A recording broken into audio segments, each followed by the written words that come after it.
Hello, everyone. My name is John Moy, and I did one book review before on my channel. And I wanted, now that it's summertime and I have more time, I wanted to do kind of weekly book updates because I love reading, and now finally that it's summer, I get more time to do it. And so I wanted to do kind of weekly check-ins in what I'm reading and kind of give you my first thoughts on books that I finished, books I'm currently reading, as well as an updates of what I'm reading next, in case you want to hear a review about a book or anything like that and want me to go through something. So this first week of summer, the 17th to today, which is the 23rd, it was an interesting week. I wisdom teeth out. It was my birthday, so I've got lots of new books from there. But I finished 3 books, and I have 2 more that I'm currently reading that I started this week. So just to go through, the first book that I read this week was The Sunlit Man by Brandon Sanderson. This was this was the 4th secret project book that he released, and so to start, I'm just going to do my brief thoughts, non-spoiler, and then I'll go into a short spoiler section. But Sunlit Man was a lot of fun. I really enjoyed the book, and yes, it is Cosmere heavy. So I've read for Cosmere, I've read everything but Yumi, Rhythm of War, Oathbreaker, and then the short stories. But even then, there are a lot of references. You do need to be caught up with Lost Metal. The Lost Metal was super important for me going through this, is because you get a lot of Cosmere connections in the Lost Metal, which definitely came at play here. This is a character that there are characters involved here that are in Stormlight, so I might have missed something, since I haven't read the last 2 Stormlight books. I might have missed something important with his character in those 2 books, but it's understandable. Even if you have not finished Stormlight, you may just lose some enjoyment. But I really enjoyed this book. It's currently 21st on my book rankings, before Warbreaker, after Lost Metal, and it has a very Indiana Jones, Mad Max style plot, with the way that the magic system works is super engaging in this, and because it's so fast paced in action, it just keeps going, and so it's something that you will want to devour in a single sitting. I read it in within 2 days. And the fast pace makes it so exciting. Like, there are several times where I'm like, I don't know how much further this can go. I don't know how much more action Brandon Sanderson can shove in this, and yet he added more, and it's amazing. So one of the characters goes through such a compelling character arc throughout the story that it just makes you. It's a character arc that you are as you're growing with him, but you're always one step ahead. And what I love about that is it means that you're always wanting the main character to catch up with where you are and liking the protagonist, and it's just, the character arc is amazing. Sunlit Man was a lot of fun, and you'll devour it in a short setting. However, the next one was even better. I read Tress of the Emerald Sea. This is the first secret project novel, right after Sunlit Man, and it is now my second favorite Cosmere book. It is 15th, right ahead of The Final Empire, right behind The Hobbit, and only Words of Radiance tops this. I love pirates, and so Sanderson definitely uses a lot of pirate motifs in Tress, but the characters in this book are just so much fun, and Tress as a protagonist she's a child, right? She's younger, and she acts younger. I think that sometimes with younger protagonists, it can be easy for adults to write them as adults, but Tress does act how you would expect someone her age would, and which is amazing, because yes, she makes mistakes, but because she's acting like a child, like she acts her age throughout the whole book. It's not like, oh, she's being so dumb. It's just like, oh, that's how someone that age would act, and it makes her such an endearing protagonist. All of the side characters are so much fun. The magic here I love the setting. The setting is just it feels magical. I think that sometimes some fantasy books, I mean, even in Sanderson's catalog, yes, they feel magical, but it's not the world that feels magical. It's the magic. It's the magic feels magical, right? But it's not the world. This world just feels magical. It just feels so enchanting, and I love it. The setting, the magic system in play, and everything about this book is amazing. There are Cosmere connections here too, but less so. I would really say that you need to read Stormlight and Elantris. There's some Elantris references here. Also, it's told in the voice of Hoyd, which is hilarious. In addition to the fact that Hoyd is in the story, that's not a big spoiler. You figured that pretty early. But Hoyd is a character in the story, and so him telling the story while he's also a character in it just adds to the humor. Almost there, it's a humor that almost feels almost Discworldian at times. Hoyd has that kind of way of feeling, and I am a huge Discworld fan, and so because it has that Discworldian feeling, I love this book so much more. It's amazing. That was a super big high. It was followed up by, I wouldn't say a low, but it's not my favorite. I read Eric by Terry Pratchett. This was a book I got for my birthday. But it was a good Discworld novel. It's not one of his best. I ranked it very low. It's one of the lower novels. It's short, which I think is to its benefit. If this book was even a little bit longer, I don't think I would have enjoyed it as much, but it's just it's fun and silly, and maybe because my favorite Discworld books are the City Watch books, which have kind of this kind of overarching plot and thread and kind of the mysteries that you solve throughout those novels, whereas this feels like just a short collection of fun and funny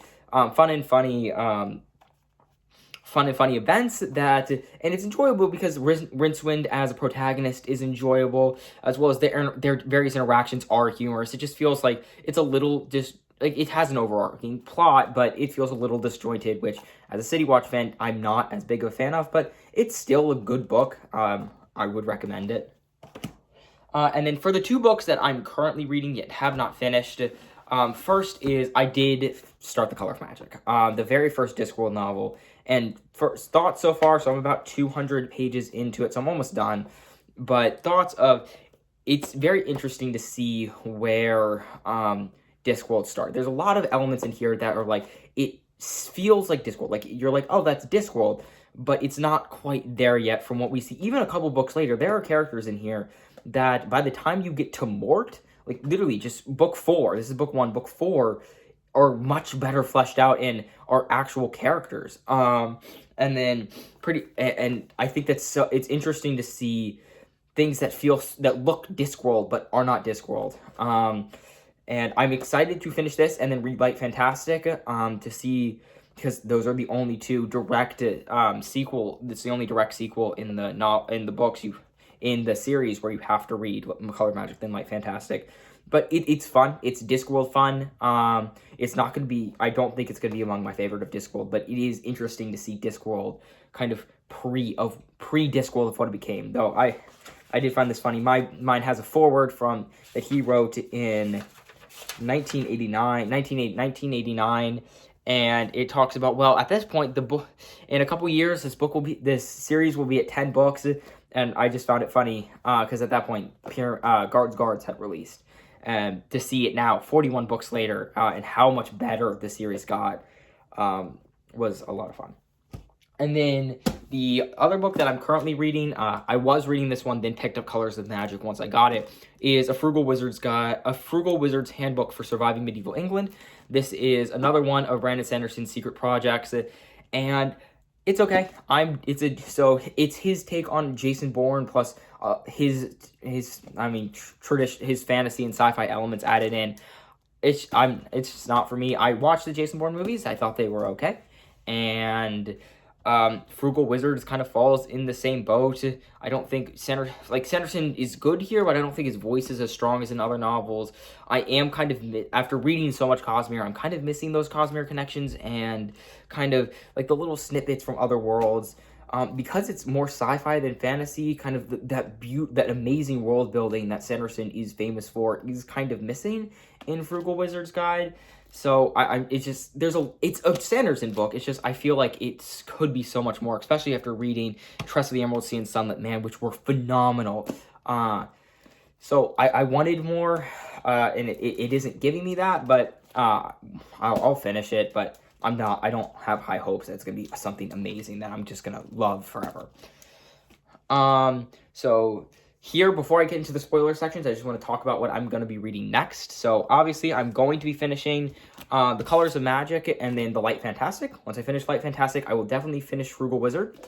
And then at that point, I'm just going to continue. I'm probably going to continue with the Discworld Wizards books. I have all of them, and so I'm probably just going to continue through the rest of those until until Oathbringer comes in from the library, or Oathbringer and Arcane Unbound come in from the library, and then I'll start on those books.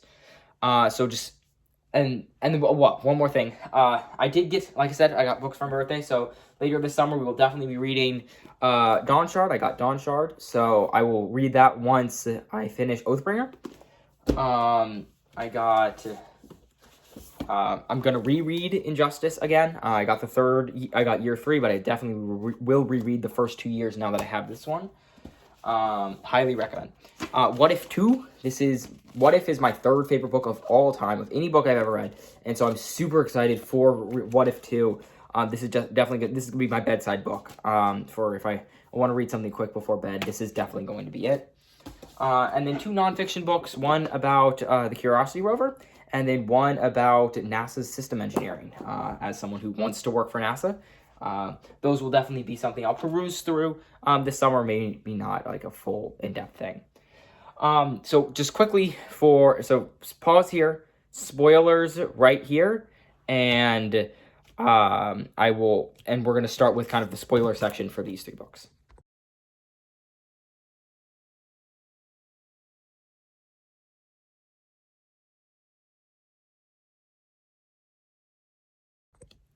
All right, so spoilers for the 3 books that I finished. These are me loose spoilers, just so I can talk more about what I love about these books. Sunlit Man, one of my favorites. So one of the scenes later on where they're trying to get the rockets over the mountain, where they're trying to get Beacon over the mountain, and they're coming up the rocket fuel, was such an amazing scene for me because I love fantasy and magic. Fantasy and technology, magic and technology blending together, and that's that scene where it's this magical world, and you've got all of this magic, and the technology being implemented too is my favorite thing ever. Because technology to some points suitably advanced technology is comparable to magic, but seeing actual magic with this technology is. I love that scene for that reason. When I talked about earlier about how much you'll love the character arc, when you have Nomad running for so long, finally opening up to these people, and like as a new character, as you're entering the story, like we have no emotional connection to these people, right? Same thing that Nomad has no emotional connection to these people. But as he starts to grow his emotional connection, as we're reading through the book as well, we're always that one step ahead, which makes it so like we're always excited when he gets one step closer, or he's one step closer to be interacting with these people, because we're there and we'll take one more step, but we're always that one step ahead of him, which makes it so exciting. And then of course Sanderson, one funny thing is when I was reading Tress, I actually found an emotional support bookmark. It was someone had left in there before, and I really need that because my God, Sanderson, I can't go through a book without needing emotional support. When Auxiliary died at the very end, so he could save the people of Beacon, is heartbreaking. It's heartbreaking, but it's so good. But it's sad. But yeah, that was definitely he's. Even with characters that we don't know, like we don't know Auxiliary. We met him in this book, and he's still getting you to care so much that I was super sad when he died. And then the Cosmere connections are amazing with the Scadrial, we learned so much about Investor in this book, and it's kind of made me go back and recontextualize all of the books I've read, all of this Cosmere books I've read. I'm like, where is the Investor there? Where can you find those sources in order to kind of see how all these magic systems fit together? Was a lot of fun. You had the Scadrial research station and the Night Brigade, which looks like it's going to play a major role coming up. It was just so interesting to see all these Cosmere connections start to come together, because you get snippets of it in the early in the early books for Stormlight Archive, but definitely in Lost. You got a ton in Lost Metal, but this is even more fleshing out how all these magic systems connect. Tress of the Emerald Sea. Kind of my spoiler section for this book is just really. I love this book so much. Hoyd and once again Cosmere connections here too. With the Khandra, so Mistborn, you don't really need to know Mistborn to understand the Khandra's role in this, but definitely with understanding Cell's magic system with the Aeons, and this, it's just, so I've never watched The Princess Bride. He said that was one of his inspirations for this book. I just like pirates, and throughout this entire book, watching the crew start to trust and become closer with Tress is so much fun, and all of the antics they get up to.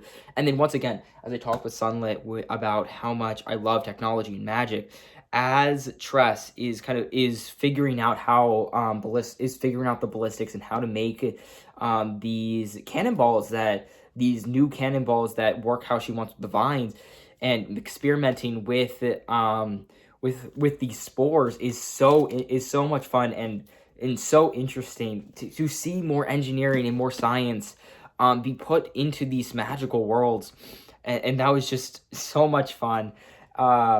And then of course, I mean, there was so much. Like I said, it reminded me a lot of a Discworld book, not only because of Hoyd, whose commentary reminds me a lot of Pratchett's commentary throughout his Discworld novels, kind of the subtle humor at play, but also the amount of just so funny characters and funny interactions is just so much fun. And whether it be her interaction, the entire crew is amazing, and I just wanted to dive deeper in this world. I want to read this book again and again and again. I love Tress of the Emerald Sea. It is amazing. And then finally, I'm not going to get into spoilers for Eric because I don't think there's anything that needs to be spoiled. It's a short Discworld novel. Like this was actually, I read this before Colors of Magic. You don't need to understand Colors of Magic to understand this. It's fine. It's fun. It's a Discworld book. There's not much to spoil. But thank you so much for watching. I'll try to do one of these every week as I'm reading through these books throughout the summer. This has definitely been my year of my year of Sanderson, because I've read pretty much all of his books this year, over the past school year and into this summer. So look out for more Sanderson as those books come in from the library, but I will be finishing up, working my way through Discworld. I just have the Wizards and I just have the Wizard novels and the young adult novels left. So thank you so much for watching, and I'll see you next week.